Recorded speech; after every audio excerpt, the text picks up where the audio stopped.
Хамтарсан засгийн газар байгуулагдаад 10 сарын дараа задарч ардчилсан намыг гэрээгээ зөрчсөн хэмээн засгаас гаргасан. Тэгвэл улсын хурлын 2024 оны сонгуульд намаа толгойлж оролцсон. Тус намын дарга Ган Төмөр жагсаалтын нэгээр парламентын гишүүн болж цаашлаад эдийн засаг хөгжлийн сайдын суудлал суусан. Гэвч 10 сарын дараа хамтрал нурч намын дарга сайдын суудлаач өгч намын нөтөөсөө уучлалтгуйлаа. Тэр үед би өөрөө хамтарсан засгийн газрыг өрссөн бодлого гаргасан намын даргын хувьд бол хариуцлага хүлээж ажиллаа өгнө, тийм ээ.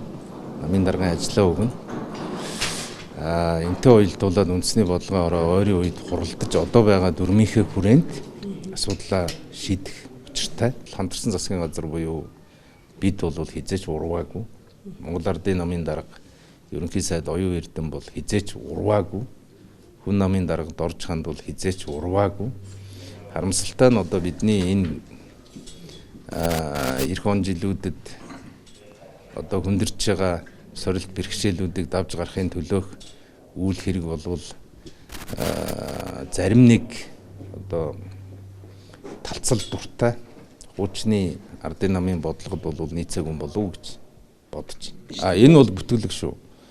Ардчилсан нам гэрээгээ биелүүллээгүй гэдэг бол бүтгэлэг. Нам доторх олон фракцийн зөрчилж парламентын танхимаас мэдрэгдэж намын бодлогоос эсрэг байр суурьтай гишүүдийг намаас хөөх асуудлыг тэрээр мөн хүндсэн юм. Өөрөөр хэлбэл хариуцлагыг ганцаараа бус хамтаараа үүрэх ёстой гэсэн байр суурьтай байна. Ардчилсан намын гишүүн Баярмаа, Лодо Самбуу, Цэнгүүн нарыг нэрлж байна лээ. Бүлгийн даргаыг өсгөдөр бид нар баг хурлын гишүүдийнх нь ярьж байгаа зүйлийг бол сонссон.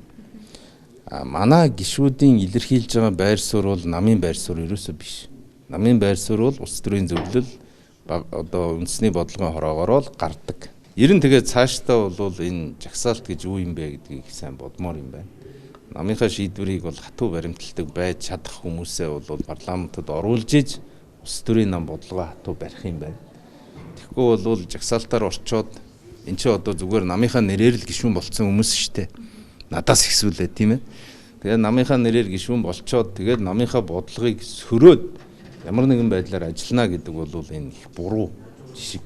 Хамгийн их тэр итгэл эвдэж байгаа нь бол жагсаалтаар орсон хүмүүс чинь намын бодлогыг одоо ягштал баримтлах байтал одоо ингээд асуудал үүсгээд байна. Энэхүү ардчилсан намын шин даргын нэр дэвшигчийн марафон эхэллээ. Мөн эдийн засаг хөгжлийн сайдын суудлахоос ч Монгол Ардын нам Монгол улсын эдийн засгийг хэний гарт атгуулахыг шийдэх нэ.